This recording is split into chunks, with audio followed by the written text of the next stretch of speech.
Hello, and welcome to Touchstone Music. Today we're going to continue our series on music and albums from the 1960s with an album called Shine On Brightly by prog rock pioneers Procol Harum. Now, if we view this album retrospectively, we see that it's an early example of what was an emerging subgenre of rock music in the late 1960s, called variously, depending on who you talk to, progressive or prog rock, art rock, symphonic rock, classical rock, not to be confused with classic rock, which comes a few years later with FM radio. Now, for me, this is an album which, and you'll see why in a minute, permanently expanded my musical horizons.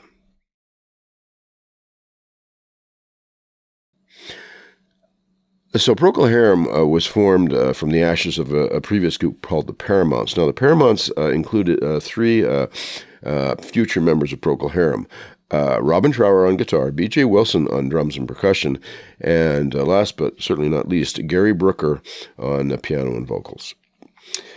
After the Paramounts broke up, Gary Brooker, the pianist, decided that he would spend his time writing music, and he hooked up with a couple of other people who would be very key to the future of the future band Procol Harum.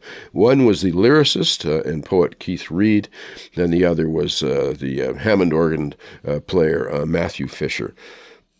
So after writing together for several months, these people decided, we're going to form a group and we'll only play our own music. Now, a note on the name, Procol Harum. The group named themselves after, this is the truth, a Burmese cat called Procol Harum. I'm probably pronouncing that wrong. We'll show the name on the screen.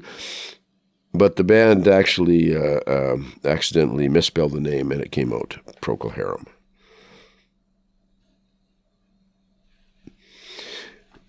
What's interesting is that the first single they recorded was a song called The Whiter Shade of Pale. This song immediately became a massive worldwide hit.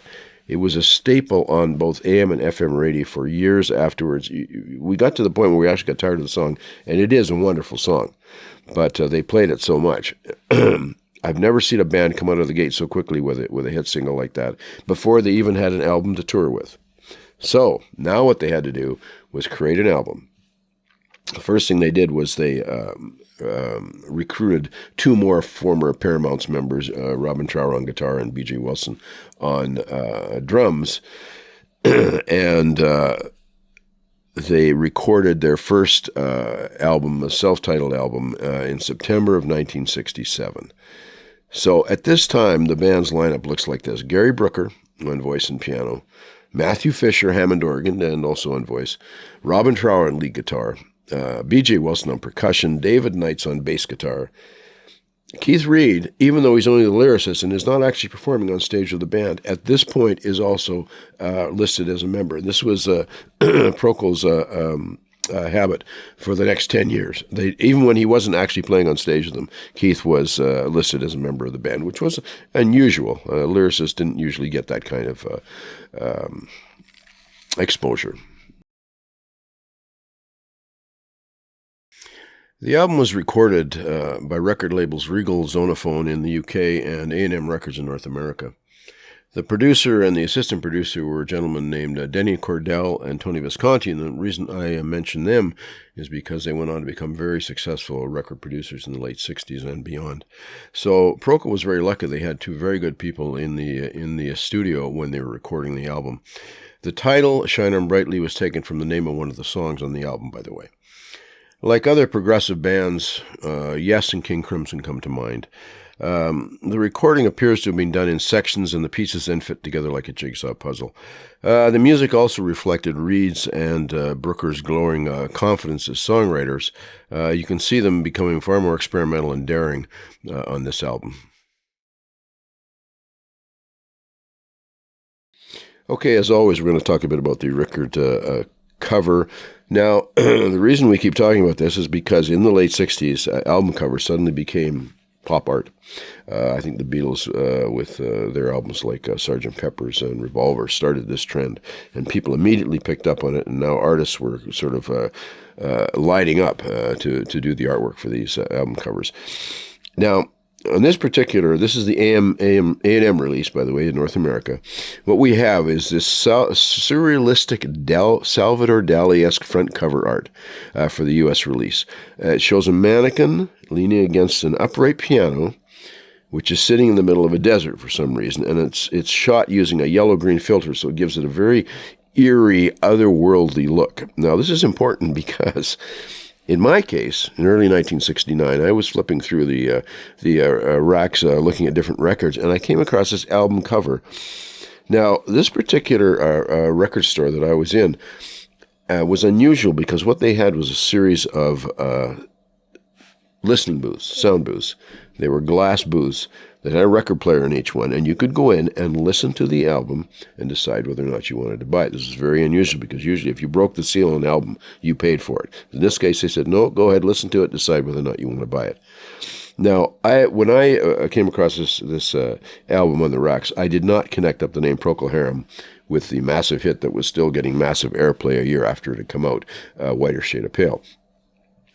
I hadn't followed their career at all. I knew about the record on the radio, but I didn't connect them up at all. So solely on the basis of this album cover, I took it in and started to listen to it. And I'm glad that I did. Well, the first thing I noticed was that the music was dominated by keyboards. On this record, the lead instrument, in fact, was generally the piano. So up to this time, most of my budding record collection prominently featured guitars, electric guitars, as a matter of fact, my personal instrument of choice at the time. So this was not the type of music that I was used to listening to, let alone purchasing. But as soon as I put it on and started listening to it, I liked it. For one thing, right out of the gate, there's this wonderful Hammond organ dominating the first track. Now, I've often suspected that had I not taken up guitar, I would have taken up keyboards at some point. I especially love the sound of organ, anything from rock to Bach, as they say. I love it all. But also, buried deep within this mix was this wonderful electric guitar playing. And I remember thinking distinctly at the time, whoever this guitar player is, and I had no idea who he was, he has already distilled the essence of British blues rock guitar, which was itself a fairly new phenomenon that had only been going on for a couple of years.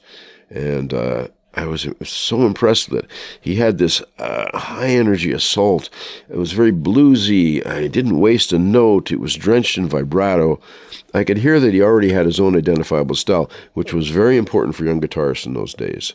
They weren't trying to copy a style or to be studio musicians. They were trying to have their own distinctive style. And he had already figured out a way to do that. So I decided to purchase the album. And when I took it home, further listening convinced me this was really a band for me to watch for.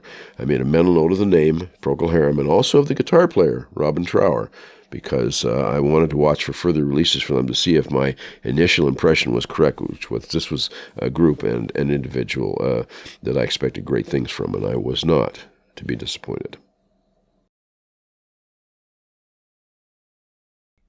So unlike some records where the lyrics take second place to the melodies, the words of the opening song, quite rightly so, immediately attract the listener's attention. The song supposedly chronicles a broken love affair of lyricist Keith Reid's. Reid already appears to be a mature, confident writer who has found his voice, as the saying goes. Complementing the lyrics are Gary Brooker's wonderfully warm vocals, one of the best blues-inflected voices of his generation, in my opinion. Despite their relative youth, Reid's and Brooker's vocals already have a sort of irony and an undercurrent of wry humor that was to become a hallmark of their songwriting over the years. Matthew Fisher's organ dominates the melody, quite rightly so, from the start, augmented by Robin Trower's distorted guitar tones on the latter half of the track. On the second title track, Shine On Brightly, Trower's guitar immediately takes up where it left off in the opening number. Brooker's piano is prominent, more prominent on this track, and the interplay between his piano and Matthew Fisher's organ is really marvelous here. It sets the pattern for their work on the rest of the album. Song 3 is Skip Softly My Moonbeams. The latter half of the song features a dramatic sort of interlude, and Trower's guitar playing is fully up to the task here. The song ends on a speedy organ outro. Track 4 is the R&B-infused Wish Me Well. The melody is based around a blues riff by Trower, interestingly enough, rather than the piano or the organ, which brings his distorted guitar tones into the foreground so it can play tag with the vocals. Track 5, Rambling On, is a whimsical sort of a tune about a man who tries to fly like Batman by jumping off a roof in a wingsuit. You have to hear this one to believe it. Now, side B is where things get interesting. It starts out with a short ballad called Magdalene, My Regal Zonophone, which is underpinned by B.J. Wilsing's sort of somber military march drumming. The lyrics are cryptic. They hint at some unnamed tragedy, but you're never quite sure what. One possible clue might be the subtitle, Regal Zonophone. Regal Zonophone, as we know, was the record label that released Procol's work in the UK. As well, many of its, the Salvation Army recorded many of its bands and song brigades over a 30-year period on Regal Zonophone. So maybe that's a clue somewhere in there to the meaning of the lyrics. Maybe someone can enlighten us in the comment section. Where it really gets important in terms of a pioneer of progressive rock in the early 60s or middle 60s is the remainder of side B is taken up by a suite of 5 songs called In Held 'Twas in I, which is an early long set piece of progressive rock. It's one of the first examples of an extended prog rock composition and collapsing around 17 minutes, which is a very daring move for the times. It also mirrors a growing trend among young underground musicians of the time towards concept albums rather than a mere collection of tunes hoping to mine a hit single. Now, one side note, the song's title, which is rather odd, In Held 'Twas in I, is actually an acrostic. I had to look this up. A piece of writing formed by taking the first words of the lyrics of the first 4 songs, plus the first word in the 6th verse of song number 1. We'll try and illustrate this on the screen so you know what I'm getting at here. But at the very least, this bit of literary sleight of hand by the band seems to indicate that the boys had enough spare time on their hands to come up with some tongue-in-cheek puzzles like this.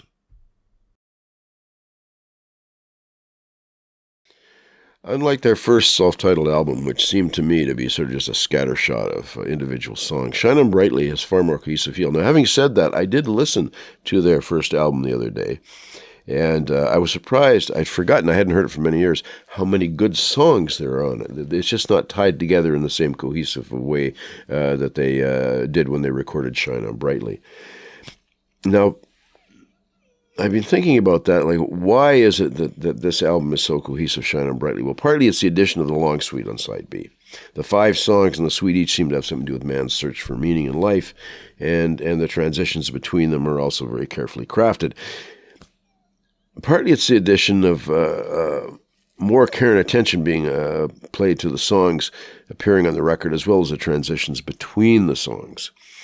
Now, Keith Reid's psychedelic-laced lyrics are dreamy, they're image-laden, they're sometimes even hallucinatory, but always they retain an eye for minute detail in the stories they relate, which I find very interesting. The lyrics may contain touches of youthful pretension and sophomoric humor, but bear in mind the band were barely into their 20s at the time this album was recorded. The average age ranged from 20 to 22. Nevertheless, the songs were all carefully crafted and performed. These were musicians who were already operating on a very professional level. The twin keyboards, Gary Brooker's confident, versatile piano playing, married to Matthew Fish's moody church organ music, is particularly effective and acts as a future template for Procol's trademark, instantly identifiable sound for the next 10 years that the initial band was going. The music itself owes as much to the strains of a circus, carnival, tent, or a military march as it does to a symphony orchestra or a church service. And these disparate styles are blended seamlessly and woven together by Trower's bluesy, distorted guitar and by Brooker's warmly infectious lyrics. So as for the individual band members, I really can discern no weak link here. I find Gary Brooker's vocals wonderful. They're warm, bluesy, endearingly befuddled by the predicaments that the song's lyrics often place him in as the narrator. Matthew Fisher's amazing Hammond organ playing soars and swirls and swells throughout, imparting a recognizable sound to the whole album. Robert Trower's bluesy distortion-laden guitar attacks every song with the high energy required to cut through the lush, classical-infused melodies, otherwise you'd barely notice it. Over the years, Shine On Brightly, like many of the other albums, has seen reissues with additional tracks. While these works for some albums, in my opinion, extra tracks detract from a concept album like this one, which was intended to be heard as a whole work. The album connected Procol to contemporary bands like the Moody Blues, Cream, Deep Purple, Traffic, Vanilla Fudge, and other bands who were interested in expanding the boundaries of pop rock music in the 1960s by including classical jazz and other influences. Now, unfortunately, the group would never achieve the stardom for which their combined musical talents would seem to have destined them. With occasional personnel changes, the group would go on to record 3 more wonderful studio albums by 1971 alone, and they would continue on till 1977. Organist Matthew Fisher would leave after completing the next album, A Salty Dog, which I highly recommend if you haven't heard that you look up. Then after 2 further albums, guitarist Robin Trower would depart in 1971. Now, speaking of the band members, I would be remiss, I feel, if I did not mention their wonderful percussionist and drummer, B.J. Wilson, who was with them for their period of greatest commercial success from 1967 to 77. B.J. Wilson was a massively skillful drummer with a very unique and individual style. He was not just a timekeeper, he was a musician who listened to what his bandmates were playing, filled in the spaces where necessary, added punctuation where necessary. As a player, I would rate him up there with some of the best of his era, people like Ringo Starr for the Beatles and Levon Helm of the American group The Band as examples. While he generally today lacks the name recognition of other drummers of his era, his talent was well known among his contemporary musicians. And to give you one example of that, Jimmy Page and Robert Plant, when they were putting together their band Led Zeppelin, allegedly offered him the drummer spot in their new band, but he refused. And John Bonham took that job after this, as we know, another wonderful drummer. But still, I can't help but wonder what Led Zeppelin would have sounded like had B.J. Wilson accepted their offer to drum for them. Shine On Brightly introduced me not only to a new band and some individual musicians to watch for, but also to a new subgenre of rock music, progressive or prog rock. It's been another of my touchstone albums over the years, and I highly recommend it to anyone who hasn't yet had the opportunity to enjoy it. Well, that's it for this review. Until next time, be well, and thanks for watching.